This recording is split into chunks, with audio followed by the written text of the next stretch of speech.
بھائیوں، زندگی تیزی سے گزرتی ہے۔ ہم دیکھتے ہیں ایک بہت بڑی تعداد دنیا میں آتی ہے، زندگی کی صبحوں اور شاموں کو دیکھتی ہے۔ بہت سارے سخت گیر حالات سے لوگ گزرتے ہیں، دکھ دیکھتے ہیں، سکھ دیکھتے ہیں، آزمائش دیکھتے ہیں، بالآخر دنیا سے چلے جاتے ہیں۔ قابل غور بات تو ہے نا کہ یہ دنیا میں آنا، وقت گزارنا، حالات کو دیکھنا اور پھر چلے جانا، اس کا کوئی نہ کوئی مقصد تو ہوگا، کوئی نہ کوئی حکمت تو ہوگی۔ بھیجنے والے نے کچھ نہ کچھ فیصلہ کرم تو فرمایا ہوگا بھیجتے وقت۔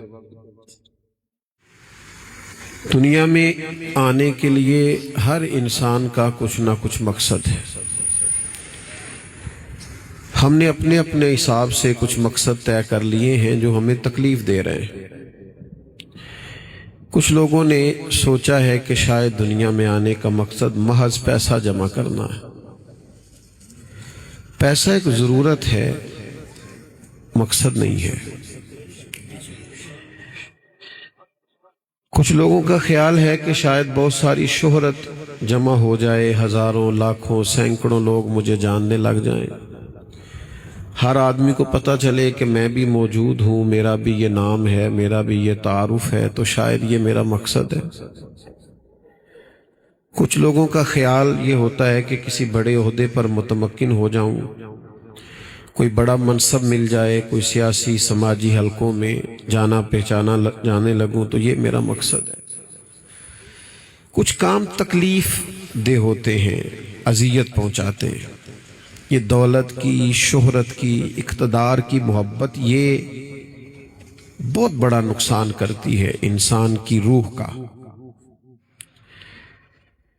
آپ نے کبھی لوگوں کو افسوس کرتے دیکھا ہوگا کہ یار فصلیں پکی تھی، بارش آ گئی، یا فصلیں پکی ہوئی تھیں اور آگ لگ گئی، یا فصلیں پکی تھیں اور طوفان آ گیا۔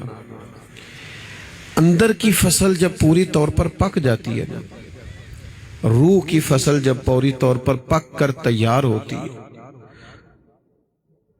تو اس کا جو طوفان، جو بارش نقصان کرتی ہے، وہ دولت اور شہرت کی محبت ہے۔ پورے طور پر روح اجڑ جاتی ہے، انسان کو پتہ بھی نہیں ہوتا، وہ باطنی طور پر پورے طور پر بے آباد ہو جاتا ہے۔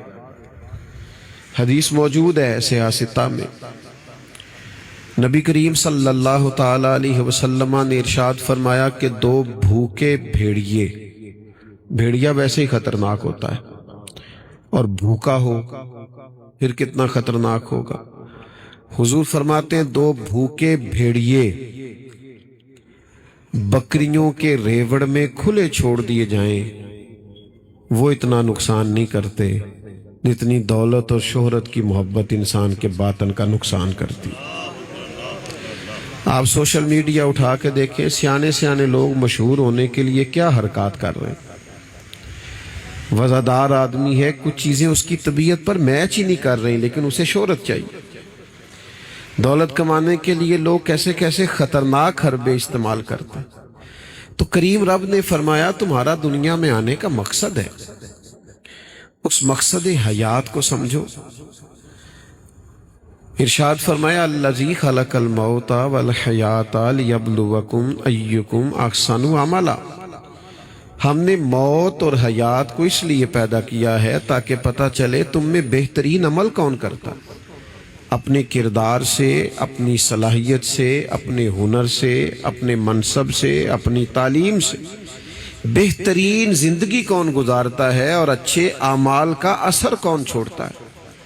ہم میں سے بہت سارے لوگ باصلاحیت ہوتے ہیں، کچھ کی بولنے کی صلاحیت ہوتی ہے، کچھ کی لکھنے کی صلاحیت ہوتی ہے، کچھ کی کسی شعبے کے اندر مہارت ہوتی ہے، کوئی بجلی کو جانتا ہے، کوئی فن حرب و ضرب کو جانتا ہے، کوئی وکالت کے شعبے سے آگاہ ہے، کوئی میڈیکل کے شعبے سے وابستہ ہے۔ سارے لوگ باصلاحیت ہوتے ہیں، کوئی نہ کوئی خوبی اللہ تعالیٰ نے ہر بندے میں رکھی ہوتی ہے۔ حضرت سعدی شیرازی رحمت اللہ تعالی علیہ کے سامنے ایک شخص اپنے دوستوں کا شکوہ کر رہا تھا اور کہہ رہا تھا کہ میرے دوست بڑے ہی نکمے ہیں اور بڑے ہی بیکار ہیں اور ان کے اندر کوئی خوبی نہیں پائی جاتی اور ہمیشہ تانگی کرتے.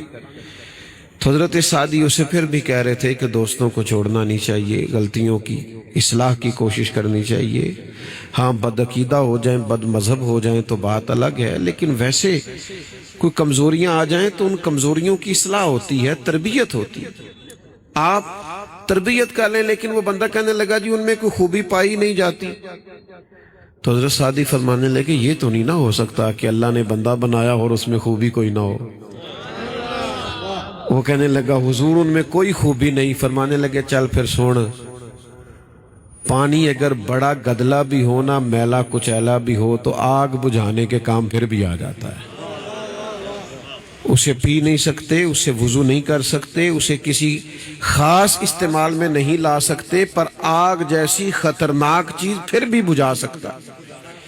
تو اللہ نے ہمارے اندر صلاحیتیں رکھی ہوتی ہیں. ایک تو ہم اپنی صلاحیت کو پہچانتے نہیں، غور نہیں کرتے کہ ہمارے اندر ہمارے رب نے کیا خوبی رکھی. نبی رحمت صلی اللہ تعالی علیہ وسلم کا کمال یہ ہے کہ حضور نے لوگوں کی چھپی ہوئی خوبیاں نکھار ڈالی. حضور نے انہیں بتایا کہ تم یہ کر سکتے ہو، یہ تمہارے اندر انقلاب ہے. جو لوگ سمجھتے تھے کہ ہم صرف بکریاں اور اونٹ ہی چلا سکتے ہیں، مدینے والے محبوب نے فرمایا نہیں، تم دنیا کا نظام بھی چلا سکتے ہو، تم حکومت بھی سنبھال سکتے ہو. خود نہ تھے جو راہ پار اوروں کے ہادی بن گئے. وہ کیا نظر تھی جس نے مردوں کو مسیحا کر دیا. تو پہلے تو اپنے اندر دیکھیں کیا خوبی کیا پائی جاتی، آپ کیا کر سکتے ہیں، کیا آپ کے اندر کمال پایا جاتا ہے. اپنی اس صلاحیت کو پہچانیں اور پہچاننے کے بعد پھر اس سے مثبت کام لیں، منفی کام.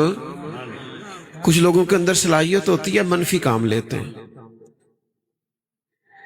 ایک دانشور نے لکھا ہے یہ جو لوگ فراڈ کرتے ہیں نا، فراڈ، میرے خیال ہے فراڈ کا ترجمہ کرنے کی ضرورت تو نہیں، آپ سب کو پتہ ہے فراڈ کیا ہوتا ہے. وہ کہتے ہیں یہ جو لوگ فراڈ کرتے ہیں نا، یہ بڑے ذہین لوگ ہوتے ہیں.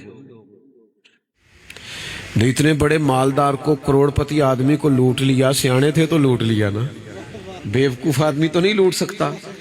کہتے ہیں یہ جو فراڈ، آپ کی پھر توجہ مجھے درکار ہے، یہ جو لوگ فریب کرتے ہیں نا، فراڈ کرتے ہیں، دھوکہ دیتے ہیں، یہ بڑے ذہین لوگ ہوتے ہیں. ان میں کمال پایا جاتا ہے کہ اتنا پڑھا لکھا آدمی ہے، اتنا بڑا بزنس مین ہے، اتنا بڑا مالدار ہے، لیکن اس کو شیشے میں اتار لیا، لوٹ کے لے گئے. اصل بات کیا ہے؟ اصل بات یہ ہے کہ ان لوگوں کے اندر کمال ہوتا ہے، لیکن یہ اپنے کمال کا غلط استعمال کرتے ہیں. اگر یہ اس کا صحیح استعمال کرے نا، اللہ کرے آپ کو سمجھ آئے میری بات کی. چلے میں ایک مثال دے کے سمجھاتا ہوں اور بات آسان ہو جائے. ہارون رشید کے پاس نا ایک مداری آیا تھا، کرتب دکھانے والا. اسکولوں میں آتے تھے نا میجک شو کرنے والے. تو اس کے پاس سوئیاں تھیں. اس نے ایک سوئی پھینکی، کچی دیوار میں جا کے لگی. دوسری سوئی پھینکی تو وہ چھوٹا سا سوراخ ہوتا ہے سوئی کے پیچھے دھاگا ڈالنے کو، پنجابی میں تو نکا کہتے ہیں اس کو. وہ دوسری سوئی پھینکی تو نکے میں جا کے لگی اس سوراخ میں. تیسری پھینکی تو وہ دوسری کے نکے میں لگی. اتنا زبردست نشانہ کہ 12 سوئیاں پھینکی، ایک دوسرے کے سوراخ میں لگی. جب 12 مکمل ہوئی تو لوگوں نے تالیاں بجائیں. کسی نے 10 روپے دیے، کسی نے 20 دیے، کسی نے 100 دیا، کسی نے 200 دیا. اس کا خیال تھا ہارون رشید بادشاہ ہے، زیادہ پیسے دے گا. ہارون رشید کہنے لگے اسے پکڑو اور اس ستون کے ساتھ باندھ اور اسے 80 کوڑے مارو. اس نے کہا بادشاہ میرا تو خیال تھا کہ تم موٹی رقم دے گا، اور کوڑے کس لیے مروا رہا ہے؟ نوجوانوں غور کرو.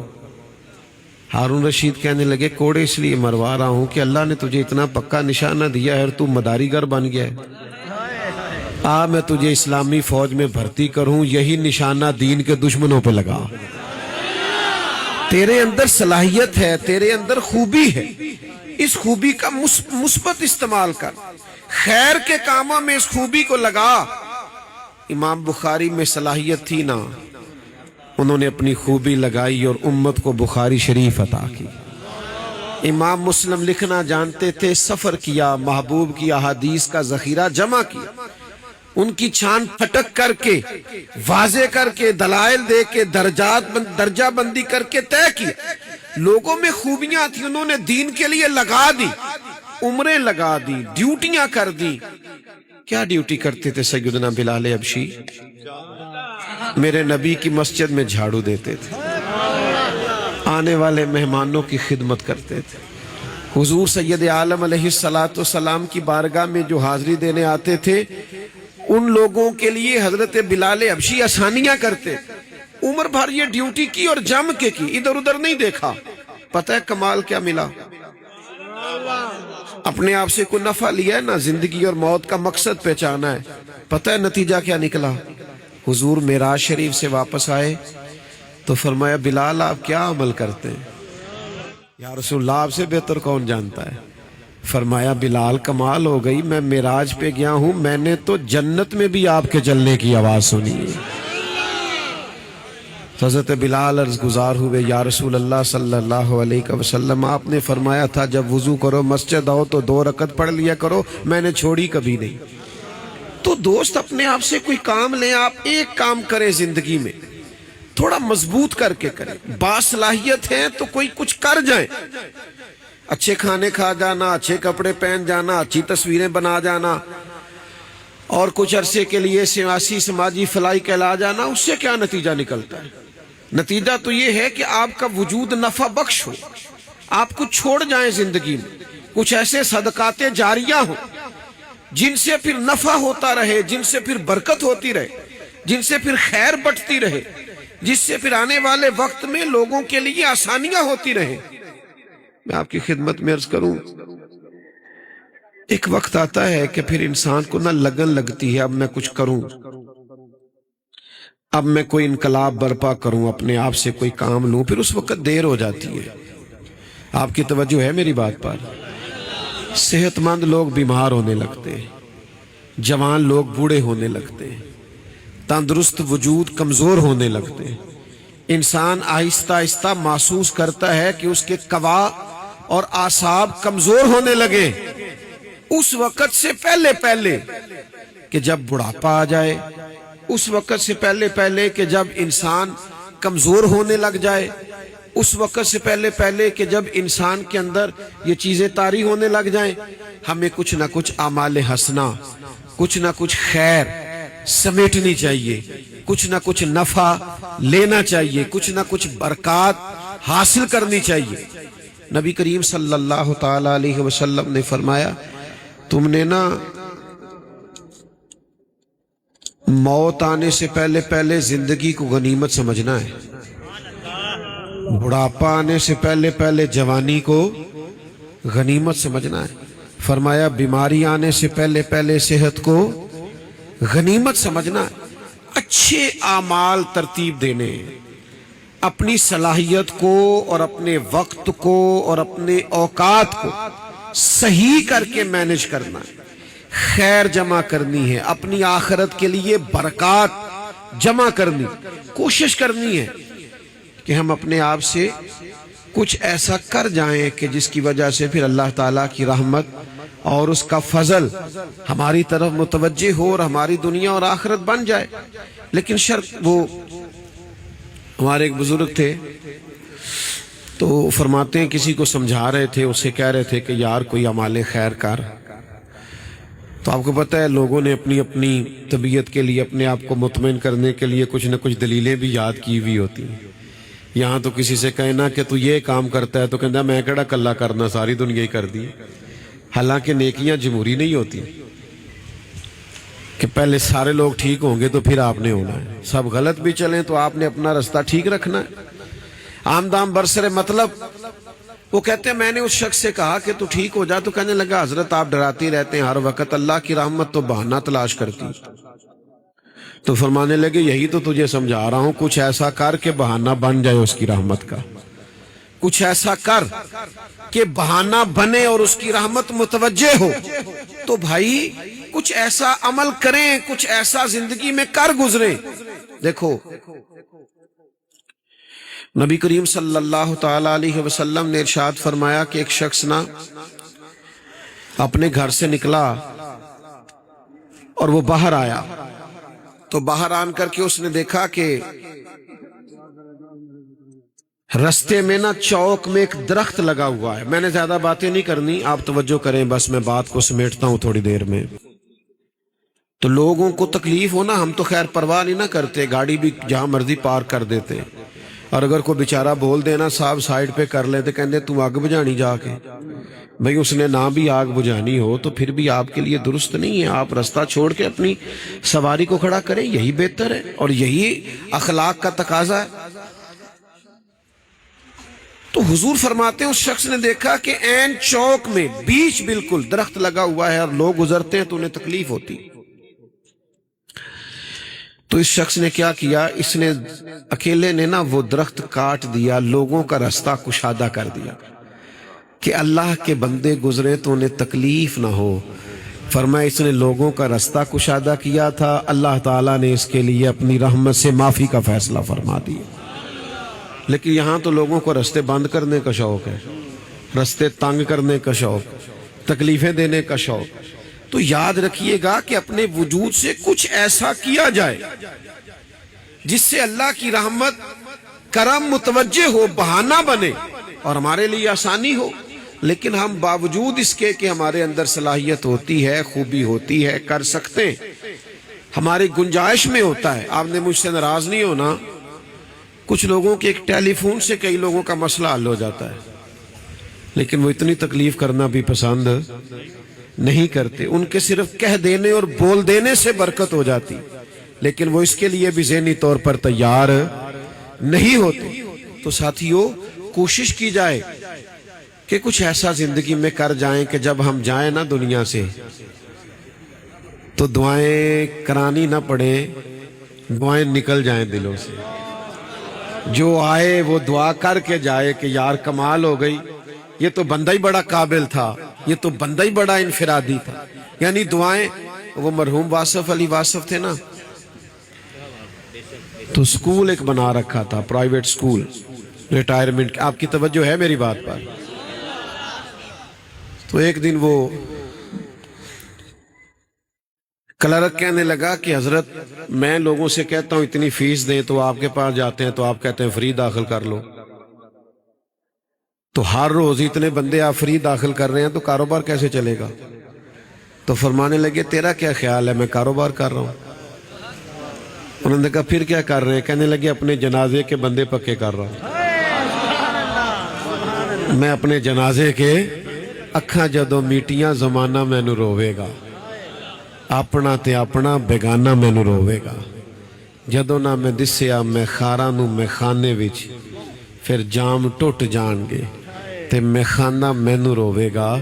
کئی لک لک رون گے تے کئی بک بک رون گے، گلیاں دا یانا تے سیانا مینوں روے گا.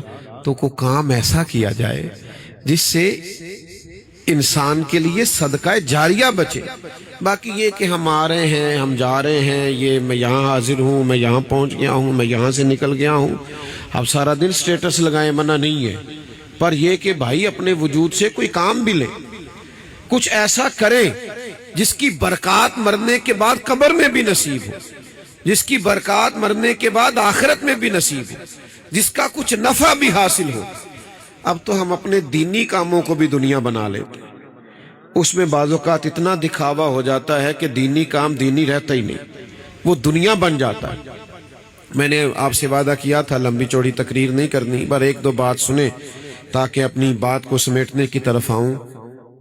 حضور علیہ السلام نے فرمایا ایک تاجر، محض تاجر تجارت کرتا ہے، یعنی اسلام آپ کو یہ نہیں کہتا کہ آپ سارے کاروبار چھوڑ دیں، نوکریاں چھوڑ دیں، تسبیحات لے لیں، مسجد میں بیٹھ جائیں، دنیا کا کوئی کام ہی نہ کریں. اسلام کہتا ہے سارے کام کرو، بس اپنی اپنی سیٹ پہ بیٹھ کے نا تو اللہ کے بندوں کا بھلا کرو. میرے پاس نا ایک مخصوص محکمے کے کچھ لوگ آئے، کہنے لگے ہمیں کوئی نصیحت کر دیں. تو میں نے کہا میری نصیحت یہ ہے کہ جیڑا بندہ تہاڈے کو کام ہوندا ہے نا انہوں یہ نہ آکھیا کرو کل آئی. بھائی اتنی نصیحت ہے، اگر آپ کر سکتے ہیں تو آج ہی کر دیں. اللہ کے بندوں کو آسانی دیں، اللہ آپ پہ آسانی کر دے گا. کل آنا، پرسوں آنا، شام کو آنا. اچھا پھر مزے کی بات یہ کہ کوئی واقف مل گیا تو پھر اٹھ کے مل بھی لیتے ہیں، پھر چائے بھی پلا لیتے ہیں، پھر کام بھی کر دیتے ہیں، تو آپ نے اپنے منصب کا فریضہ نہیں ادا کیا، آپ نے تو تعلقات نبھائے۔ آپ کا منصب یہ تھا کہ جو بھی آتا آپ پیار کرتے، جو بھی آتا آپ محبت کرتے۔ تو میرے عزیز، حضور فرماتے ایک تاجر تھا، تجارت کرتا تھا، تو ظاہر ہے کہ سب لوگ امیر نہیں ہوتے، کچھ غربا بھی ہوتے ہیں، تو کچھ غریب لوگ نہ ادھار لے جاتے تھے، تو پھر وہ تقاضا کرنے کے لیے لوگوں کو بھیجتا کہ جاؤ، بھیجتے ہیں نا سیلز مین کو پیسے، ہم اگرائی کہتے ہیں اپنی زبان میں، کہ جاؤ گرائی کر کے لاؤ، تو وہ جاتا کہ جا کر کے پیسے تم لوگوں سے لے کے آؤ۔ تو حضور فرماتے ہیں وہ پتہ کیا کرتا، وہ تاکید کرتا کہ جو آدمی امیر ہو اور جان بوجھ کے پیسے نہ دے اس پہ سختی کرنا، لیکن اگر کوئی غریب ہو، تنگ دست ہو، مجبور ہو، تو اسے گنجائش دے دینا، ہمارا گزارا ہوتا ہے۔ قیامت میں جب وہ اللہ کے حضور کھڑا ہوگا تو رب اسے معاف کر دے گا، تو وہ عرض کرے گا مالک اس معافی کا سبب کیا بنا؟ تو اللہ فرمائے گا تو کہا کرتا تھا نا جو غریب ہوا اسے آسانی دے دینا۔ یا اللہ میں کہا کرتا تھا، فرمایا تو میرے بندوں پہ آسانی کرتا تھا تو میں آج تیرے اوپر آسانی نہ کروں؟ تو بھائی، جو آپ خیر کر سکتے ہیں، جو آپ بھلا کر سکتے ہیں، جو آپ ڈیوٹی کر سکتے ہیں، دیکھو نا آج ہمارے زمانے میں کیا کس نظر سے لوگ دیکھتے ہیں مسجد کے مؤذن کو۔ اب تو امام خطیب کی کوئی قدر نہیں ہوتی جو 5 وقت نماز پڑھاتا ہے، لیکن جو آذان پڑھے، محض آذان، اللہ کی نظر میں اور شریعت میں تو اس کا بڑا مرتبہ ہے، لیکن عام لوگ کیا قدر کرتے۔ لیکن اگر کوئی اذان بھی اخلاص سے پڑھے نا، تو فرمایا جہاں جہاں تک اس کی آواز جائے گی قیامت کے دن وہ ساری جگہ اس کے ایمان کی گواہی دیں گی۔ تو کوئی کام تو کرو نا بھائی، زندگی میں کوئی کام تو کرو نا۔ ہمارا آج مزاج بن گیا ہے بیٹھ کے مایوسیاں پھیلانا، فلانا بھی کوئی نہیں کر رہا، فلانا بھی کچھ نہیں کر رہا، فلانا۔ میرے پاس ایک صاحب آئے بڑے پریشان، کہنے لگے مولویاں پیران دے دنیا بڑی خلاف ہو گئی۔ تو میں ہس پڑا، میں کہ پکی گل ہے؟ کہندا آہو۔ تے میں کہ بابڈا والے نو دعاواں دیندے نے لوگ، پولیس والے دے بارے کی خیال ہے؟ میں نے کہا ہمارا سارا ہی سب کا ایک دوسرے کے بارے میں یہی حال ہے، حالانکہ ہم باہر سے نہیں ہوتے، ایک بھائی بابڈا میں ہے، ایک پولیس میں ہے، ایک عالم دین، سب آپس میں ہوتے ہیں، لیکن نفرتیں اتنی بڑھا لی ہیں، عداوتیں اتنی بڑھا لی ہیں کہ دور دور ہو گئے دل ایک دوسرے سے۔ تو سمجھنے کا مقام یہ ہے، غور کرنے کا مقام یہ ہے کہ زندگی کے اندر اتنے زیادہ مسائل کھڑے نہ کریں، کوئی خدمت کریں، کوئی ڈیوٹی کریں، کوئی کام کریں، اپنے والدین سے پیار کریں، بہن بھائیوں سے کریں، بیوی بچوں کا خیال کریں، پڑوسیوں کی مدد کریں، دوستوں کے کام آئے۔ صرف ایک فلسفہ چھوٹا سا بدلنے کی ضرورت ہے۔ آج پوری دنیا میں، پورے ملک میں یہ فلسفہ پھیل گیا ہے کہ میں بھلا کسی سے کام کیسے لے سکتا ہوں۔ یہ فلسفہ چھوڑ دیں، کسی سے کام لینا نہیں، کسی کو کام دینا ہے۔ بھائی چکر سے نکل آئیں کہ میں نے فلانے سے یہ کام لینا ہے، آپ یہ دیکھیں میں نے فلانے کا یہ کام کرنا ہے، بس اپنی صلاحیت سے لوگوں کا فائدہ کریں، نفع کریں، آپ دیکھیں کس قدر زیادہ برکات حاصل ہو جائیں گی۔ اسی پر میں اپنی گفتگو کو سمیٹتا ہوں، اللہ کے حضور دعا کرتا ہوں اللہ تعالیٰ عمران حیدر صاحب کی اور عرفان حیدر صاحب کی ہر دو حضرات کی مغفرت فرمائے، ہمارا جمع ہونا قبول فرمائے۔ مجبوریاں اس طرح کی ہوتی ہیں کہ ایک کے بعد دوسرا وقت دیا ہوا ہوتا ہے، ورنہ بزم کو چھوڑ کے جانا مناسب نہیں ہوتا۔ سادات کرام ماشاءاللہ سے یہاں جلوہ فرما ہیں، اور آپ کا کچھ پروگرام مزید بھی میرا خیال ہے آگے چلے گا، تو آپ ہاں جی پھر جو بھی آگے سلسلہ ہوگا وہ چلے گا۔ میں اسی پر اجازت، اٹھیے گا نا، کوئی دوست نہ اٹھیے، برکت اسی کا نام ہے کہ آپ احتیاط سے بیٹھیں اور ساری سلسلے کو چلیں۔ صلی علی سیدنا و مولانا محمد معدن الجود والکرم وآلہ وبارک وسلم۔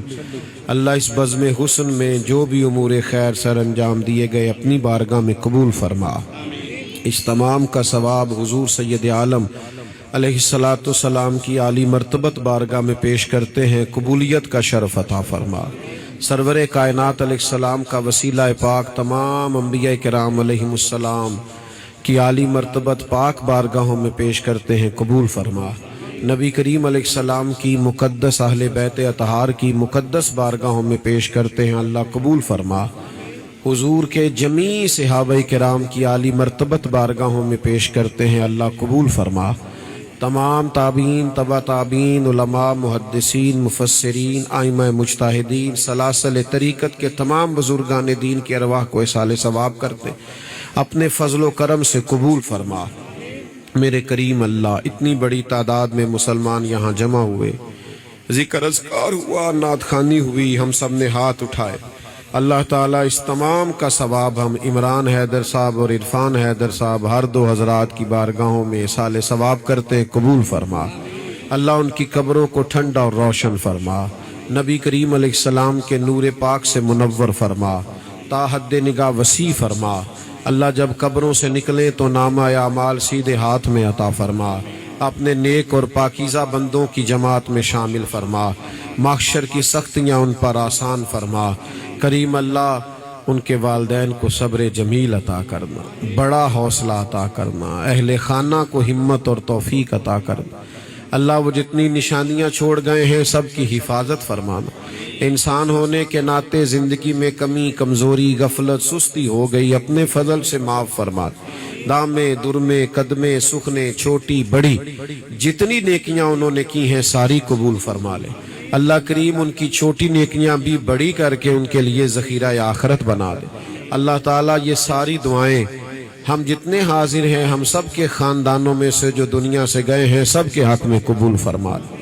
اللہ تعالیٰ اس خاندان کو ہمیشہ آباد فرما، اپنی رحمت کا سایہ عطا فرما، اپنا فضل اور احسان فرما، ہمارے گناہوں کو معاف کر دے، ہماری غلطیوں سے درگزر فرما، ہمارے علم کو نافع فرما، ہمارے اعمال کو خالص فرما، سجدوں کا ذوق عطا فرما، عبادتوں کا شوق عطا فرما، تلاوتوں کی لذت عطا فرما، اپنی یاد کی توفیق عطا فرما، امت کی خیر فرما، عالم اسلام کی خیر فرما، ملک پاکستان کی خیر فرما۔